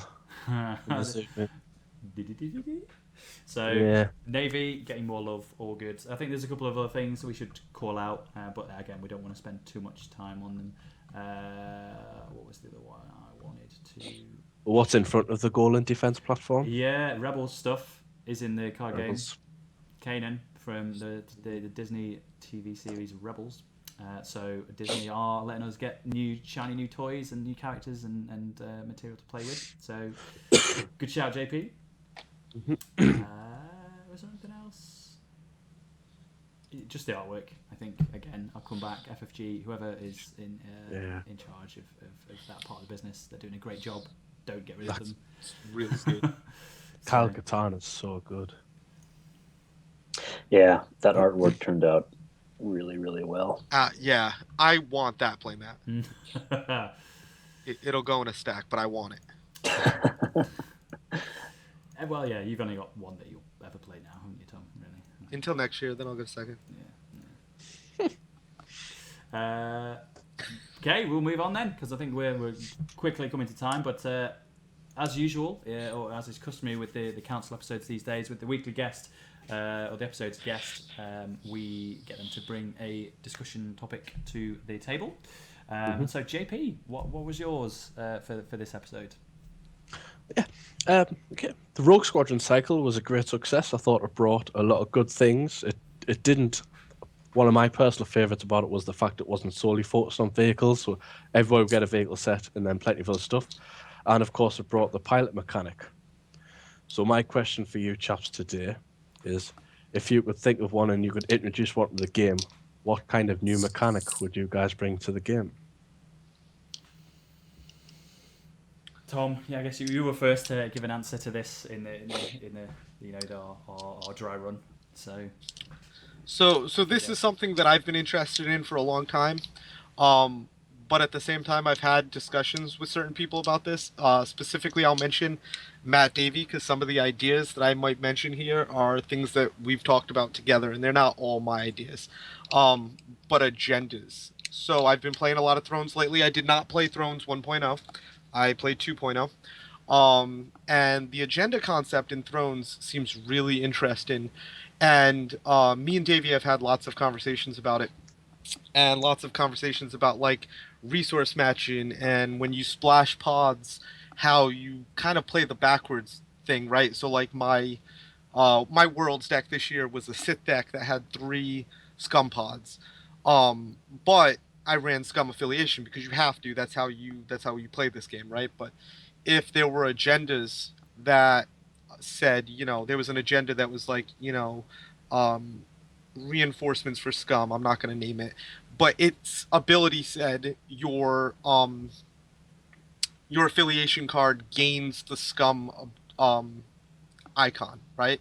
So now your affiliation card can be used. It's a Sith affiliation card, and it can be used for Sith and Scum. That could change the dynamic of deck building. It changes the dynamic of this whole in-faction, out-of-faction thing that's been going on, which really, really penalizes people for playing multi-faction decks, because your out-of-faction ends up being your primary faction, which is unfortunate. And then there's just so many other cool things that you could do with agendas, like higher reserve values or lower reserve values for some kind of cool ability, right? Or previously, I know they've announced the word influence, right, is a keyword that means it matches anything. So you could have an influence agenda where you could make the ultimate targeted strike Luke, Kyle, and Han deck. I know Mick would love that. That would be ridiculous. That would be absolutely ridiculous. But, like, I mean, I can try building that anyway. Yeah, do it. I'll play against you. I'll lose like crazy. But I'm gonna use Palpatine. I'm gonna print that. It's really, really cool. I think there could be some really interesting design areas to explore with agendas. And they probably wouldn't be called agendas for Star Wars, but, like, the concept of Game of Thrones agendas applied to the Star Wars card game.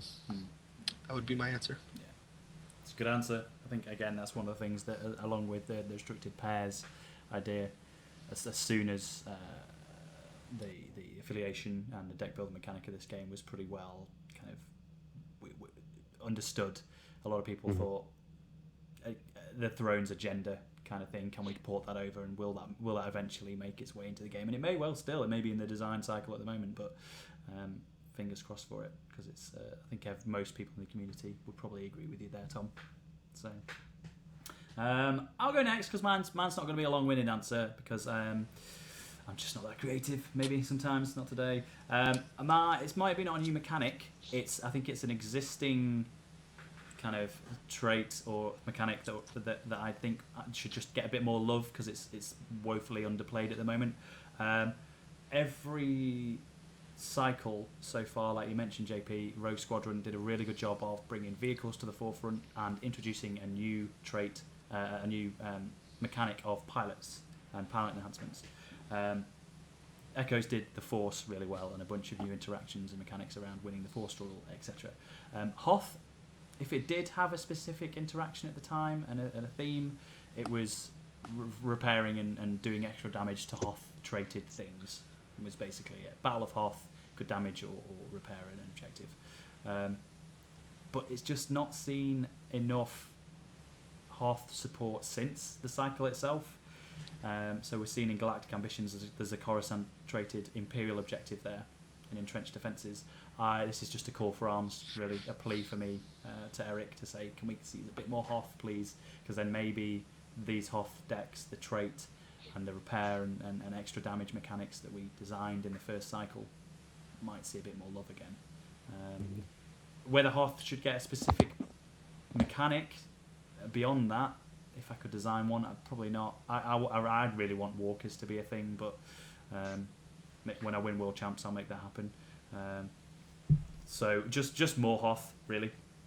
So, to comment there, Hoth is going to be the first thing that cycles out, right? Yeah. Mm-hmm. So it would have to happen before cycling happens. But that could be really interesting if they decided to do another Hoth cycle to replace the old one.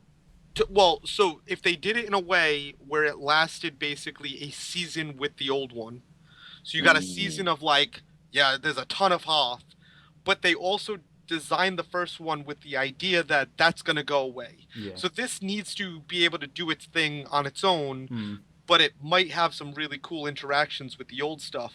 Yeah. And that would be great. And you said this before, Hoth is such a iconic thing in the movies, right? That's one of the coolest locations. Yeah. In all the movies that it really does deserve more love. And maybe it will happen after the original Hoth cycles out, and we'll just get new Hoth. But it'd be really interesting if they could pull it off so that it happens before the existing Hoth stuff cycles out to kind of give it its glory days. Bring that stuff back for one final season before it cycles. Yeah, yeah. So that's just my personal love. Hoth, as you say, Empire Strikes Back, and probably for a lot of us is the film in the Star Wars original trilogy. So just seeing Hoth get more love. That's all I want. Don't need a new mechanic, JP. Just more Hoth. JP, do you want to go? What would yours be? Yeah.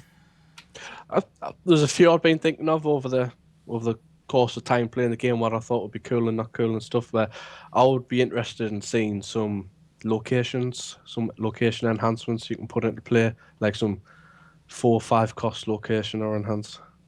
Give that some juicy passive abilities to units. It's like playing a main, but it's a location. But it's a location. So yeah, everyone has targeted strike now. It needs that impact that a paying for 4 cost or a 5 cost main brings. We've had some expensive locations in the past which haven't really lived up to the price tag, but yeah, God, there's a few that cost 3 and don't. Citadel Inquisitorius. Yeah, they don't do a whole lot. There's a Navy one as well, isn't there? I think, from the top of my mind. Well, there's the 3 for 3 resource for the Navy. Death Squadron. That one's fine. No, there's one that's. Oh God, what is it? It's. It might just be an enhancement. And it's not on location. The turbo laser. Battery. Yeah, everyone loses all their enhancements thing, I think. Including Trench Run. True. The only way to deal with Mick's deck from last year, it would seem. The interesting thing about that, though, is the damage stays on the dial. Really? Yeah. So if you get a second Trench Run damage out. the dial. So this actually happened in a game that we were playing around in the local shop. But I got a Trench Run out, and I got it to 7 damage or so. And then Shad, I think his turn was Super Laser Battery and then Super Laser to blow up an objective. He likes the super lasers. Yeah. It took out some Dagobah training grounds and Trench Run. But the damage stays on the dial. So if the dark side player can find, or a light side player can find the second Trench Run, they're back in business. Back in business. Good stuff. Yeah, that's an interesting idea, JP. Monster locations. So you're thinking, just give me Executor as a location. Oh, yeah. Oof, baby. And when you say kind of big sweeping, mechanics, what kind of thing? So, well, I don't know. Capturing's good, but then there's other ways of taking control. There's capturing. Tom touched on stuff with the likes of influence from multiplayer. And we're talking about, having the agenda I think is really good, because then you need something for not taking an agenda, so you need a kind of whatever fealty would be. Let's maybe give the affiliation card 2 resources instead of having the bonus have 2 resources. I'll actually, after having the discussion, I'd like to explore Tom's a lot more as well. But yeah, the locations, I mean, if General Crix, for example, if he was a location, let's make him cost 4 instead of 3 because he hasn't got the health to kill. Take a token off every time there's a fake card revealed. So just like Crix's HQ. Yeah. And I mean, you have the safe house with free. Is it the safe house with free holders? Yeah, every time card draw. Yeah. Happens. Yeah. Yeah, there's already a few of them out there, so the precedent has been set. So you just want a few more of them. The thing that's really interesting about this, right, is if you compare this to Thrones, right? First of all, you got to look at the cost of units, right? Like most mains in this game are 4s and 5s. You have Palpy at 6, right? In Thrones, most mains are between 4 and 7, right? So their cards are a little bit more expensive on average. They're big mains anyway. Their big locations are 4 cost, right? So it's basically a little bit higher than half of their biggest units. So the version of that for us might be 3 or 4. I couldn't see paying 5 for one of these things ever.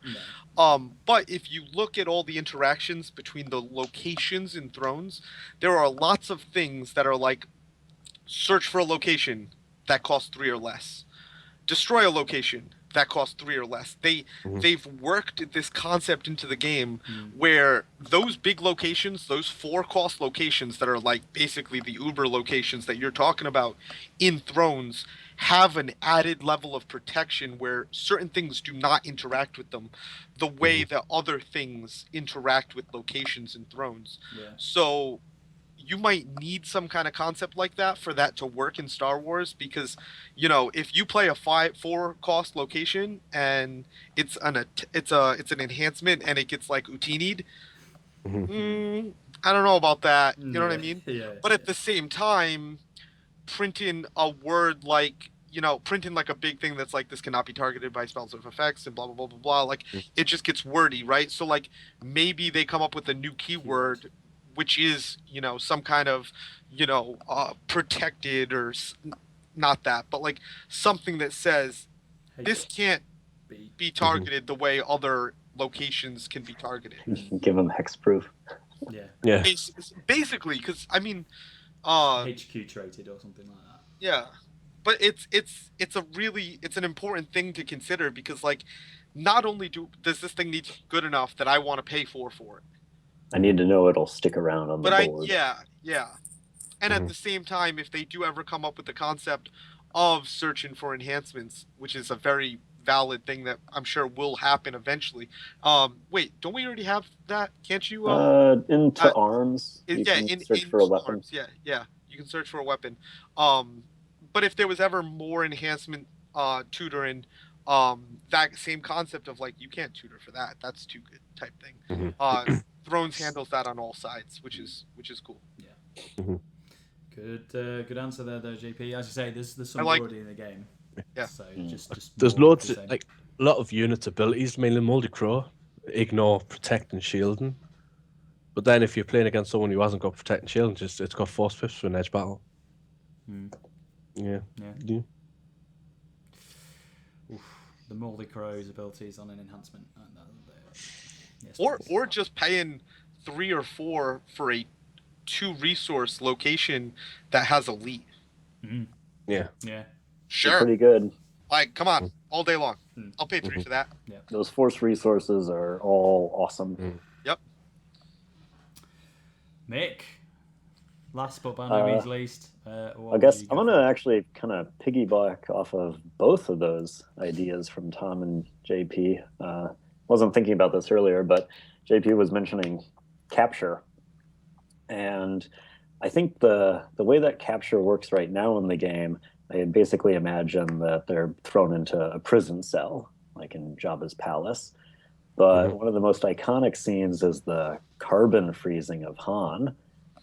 So I know that we have ways to capture people, but I want to turn that captured unit into like a frozen trophy that gives me some kind of cool effect.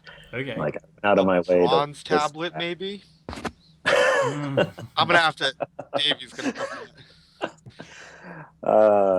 bronze tablet, yeah. If anybody doesn't know what the bronze tablet from Magic the Gathering does, go look it up. But to lay some sort of elaborate trap, maybe you got to win an edge battle by like some set amount, 2 or more or something, and you can capture their unit and freeze it, and it gives you some cool bonus going into all future engagements or the force struggle or something like that. Just because that was such a soul crushing ending. Kind of like some of the objectives that already have abilities that, like, when there's captured cards there, but a different thing where maybe they can't get it back. Like it's well, they get it back at the end of the game. Yeah. But at that point in the game, it is not if now, it's a bronze tablet. Well, not if it's a bronze tablet. But you don't get your bronze tablet back either.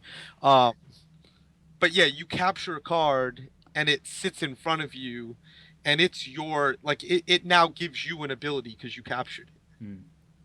That'd be yeah. And the other thing that I was thinking about, going off of your kind of agenda idea, that you might have this dual affiliation agenda, is sets that go with that. So there could be, for example, a rebel character type set where the 2 drops, it's a 2-drop rebel unit, but if you pay for it using at least 1 Jedi resource, so you'd have to pay 1 rebel and 1 Jedi, it has an enter the play effect, like it gains a shield. Or you could have other combinations too, where it's smugglers splash in, but if you pay using rebels, you get to damage something.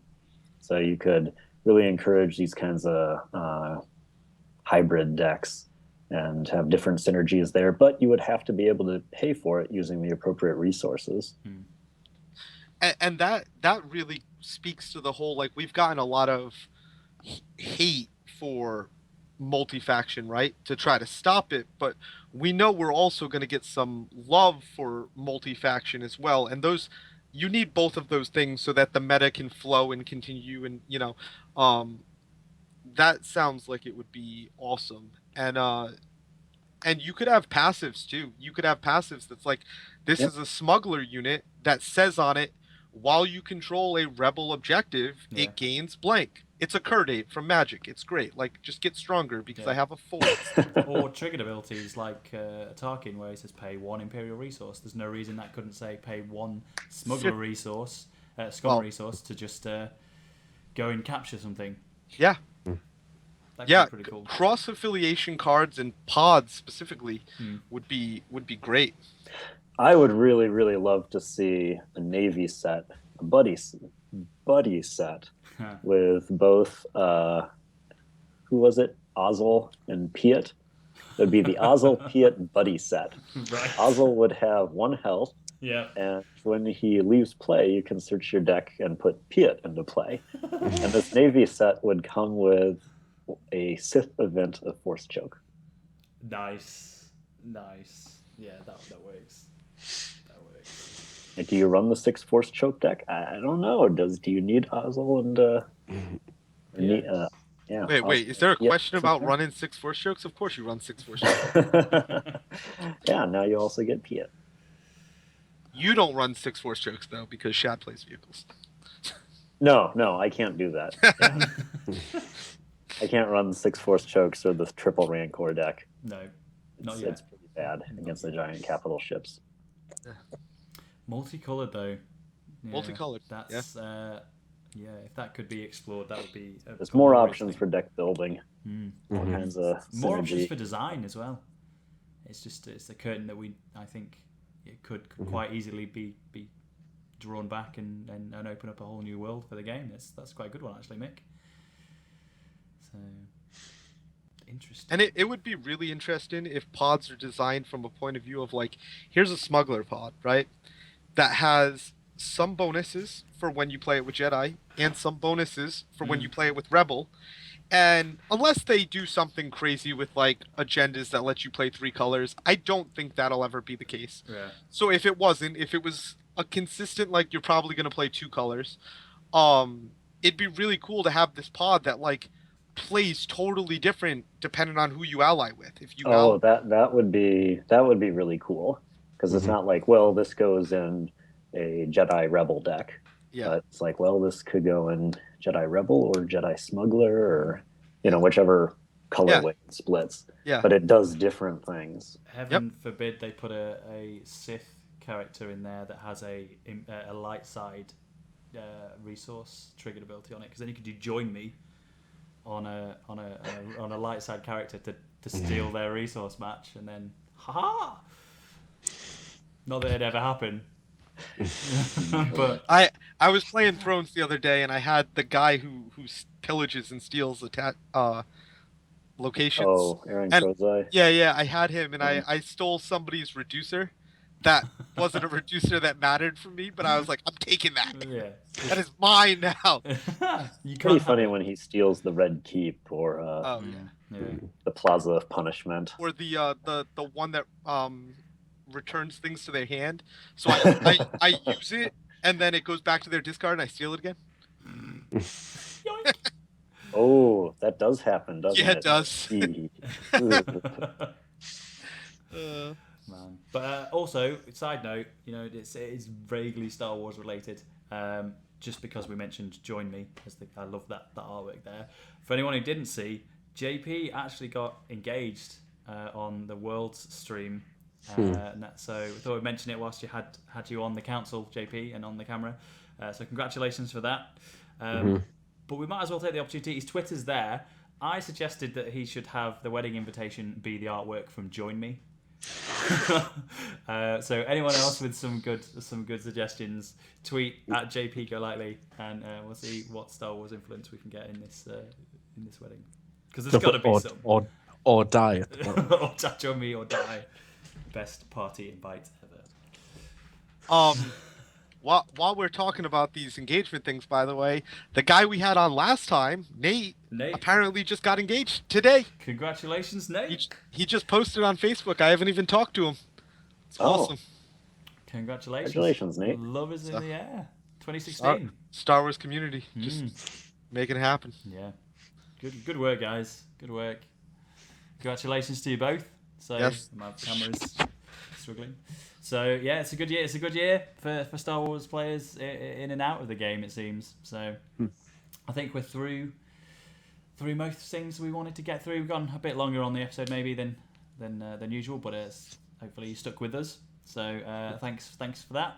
Thanks to FFG for all the great new things, the FAQ, the thoughts that's gone into that to get the game to the state where it is now. And Galactic Ambitions looks amazing. So everyone that was involved in that, from design to art to promotion and just getting it out, thank you. I don't think we could ask for more, and it's great to finally see. I could have it now. That Mick's would be World Champion card. Oh, it's so good. Yeah, it'll be fun. Good. Yeah. Good job, Mick. It's good stuff. Very nice. It's good stuff. So thanks to you, fine gentlemen, for joining us as well. So JP, our guest this episode. Always a pleasure to have you. UK reigning national champion John-Paul Golightly. So any shout outs you want to say before we any hellos and thank yous before we end the episode? No, just thanks for having me. It's been a pleasure, gentlemen. Always a pleasure. I think you mentioned it when we saw each other a couple of weeks ago, JP, at a friendly event. It's been a while since Christmas was a lull for a lot of us playing this game, so it's good that the winter kits and the store championships are coming around, and it'll be good to play you again, JP. Settle this old rivalry of ours. That the rivalry continues. Yeah. Tom, current reigning Star Wars LCG World Champion, Malucci. How do? Any shout outs from you, sir? All the same as normal. The Skype community is going great. All my local guys. Link below. What? Link below. Sorry. Yeah, everything will. Yes. No, I'm looking forward to Store Championship season. We have our Star Wars event at my local store this week. Coming up. Well, next weekend, 23rd, and I got a ton of events on my schedule. I think I'm scheduled for 15 store championships right now between 3 different games. So I'm gonna try to make as many of them as possible. Yeah, and play all of them on your Vader playmat. I'm sure. Oh, absolutely. Well, you said this at Worlds actually, because you played Netrunner the day after, didn't you? And you're like, I'm using that mat. Yep, and it was hilarious because like I've gone to 2 Netrunner Store Championships this season already, and like people are walking up to me talking to me about Star Wars, and I'm like, I don't know who you are, but they know who I am, and it's like, it's great. Nice. It seems like there's interest. That's why I'm saying, people just got to put in a little bit of effort and grow your communities and do whatever you can for your game, whether it's Star Wars or Thrones or Netrunner or I think that any of these games growing in any type of significant way is better for all LCG communities. So yeah. Hey, Tom, give me your playmat and I'll happily, show it around up here and get people interested in Star Wars. I'm not gonna do that. Maybe win one next year. Maybe. But I'm gonna try to do that. So the trophy's already been engraved. It's got my name on it, Tom. Don't worry. Oh, from next year? Yeah. Oh yeah, they threw that one away already. Okay. Did they? Yeah. Damn it. So. You guys aren't even gonna have a UK champion next year, because me and Mick are coming. Oh, shots fired! Right, JP. Let's. Mick, we have to win now. I can't stand for that. I'm just going to trench run everyone there. Yeah. God damn it. With Kyle, he's gonna do it with Kyle. He is as well. Oh god, it'll be out by then. If it's out by then. I hate you guys. He did steal the plans for the Death Star, or at least in the original Dark Forces. Yeah. Which, of course, there were like half a dozen stories of how the Death Star plans got stolen. Well, it'll be. I suppose next December we'll find the new official canon. Yeah, Rogue One. How they were stolen. Watch this space. So, Mick, 2014 again. It's the presidential title, world champion Cypra. Thanks for having you on the show. It's any shout outs from you? Always a pleasure to be on, Andy. I'm going to shout out a great attendance at the store championship at FFG. It was more than I expected. Great attitude amongst newer players. I'm really looking forward to getting in more competitive games and helping just seeing them grow as competitive and competent Star Wars players. And I'm going to be running a winter kit on January 30th at the Fantasy Flight Games Event Center. And I think that'll be a lot of fun, and I'm looking forward to seeing who all can make it out. I'm thinking we might actually get more people than at the store championship, because I was able to get a number of other people to commit to the date. Good. It's awesome. Great work, man. I think that about wraps the show. Shout outs from me. I again, anyone who wants to talk about anything we've talked in the episode in more detail, whether it's growing your community or you just want to talk about Galactic Ambitions, you can find us on Facebook pretty much anywhere, or just hit us up on Twitter. We'll gladly respond and have a chat. Shout out to JP and Emma for newlyweds. Looking forward to 2016, and I guess Nate. Wait! You guys haven't actually gotten? Have you got married, or did you? Just the date. Okay. The dates. Okay. Yeah, it's on its way. Slow down, Tom. What he said? Newlyweds. Well, sorry, newly engaged. I just. Shout out to Mick's cat.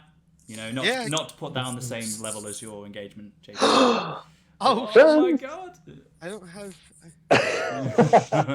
I have these little Baratheon tokens. And I guess in the same vein, Nate and is it Maggie? I want to say Maggie.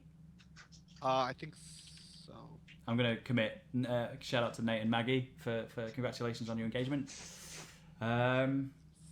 Shout out to all you fan gentlemen, because again, I think we talked about it earlier. You guys showing up week after week, episode after episode. The guests as well. Turning this into a more regular show and getting it, the consistency, the content out there, much like everything else. You, Andy, for putting together all those videos, worlds, Swiss with commentary. Thank you. It's always it's a pleasure. It's a pleasure, guys. 4 days now in the last couple of weeks, and when a new one goes up, I love going on there and watching. It was a lot of fun finally getting to see David Teetsy's Gorkin pick in action. Wreck face, yeah. There was potential for that in the game against you, Tom, but he didn't quite find the... I'm really glad he didn't see pick. Yeah. Seeing how he opened against Quentin, who's a really good player, is just like that that game was basically decided round one. Yeah. Like, that's a fearsome start and awesome. So thanks for putting those together, Andy. Pleasure. We've still got some games to record, so I'll hit you all up for some commentary on these last matches, I'm sure. But thanks, Mick. Last shout outs, I guess. I know David and Zach, David Teetsy and Zach Bunn they rekindled their rivalry from Worlds today in Tulsa at their store championship, I think. So shout out to you two gents for keeping the competitive spirit alive, and I want to know who won. And finally, last but no means least, we'll end the episode. Shout out to Tom's glorious beard. I love it. Keep it coming. I will try. Unfortunately, I have a business trip next week that may require the shaving to happen, but I'm gonna try to get through that. Yeah. If I can. Anything we can. Brainstorm again. Ideas for how to keep a beard. Tweet at Osrix, and we'll see what we can do to keep this thing growing. Cool. Thanks. Convince my boss. That's how you do it. Yeah, fine. Well, thanks for everyone for tuning in. It's episode 6 in the can, and always a pleasure. We'll see you again next time on the Council. Cheers.